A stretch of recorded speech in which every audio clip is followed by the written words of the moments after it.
ஆம்பல்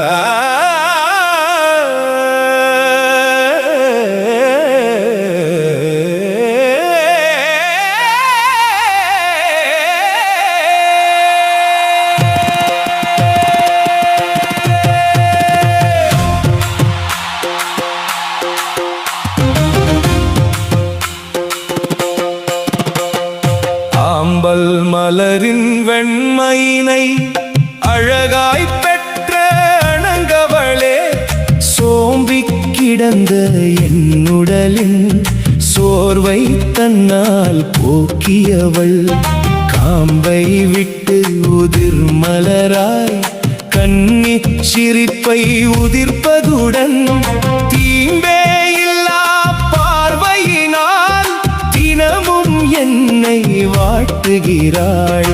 தீம்பே இல்லா பார்வையினால் தினமும் என்னை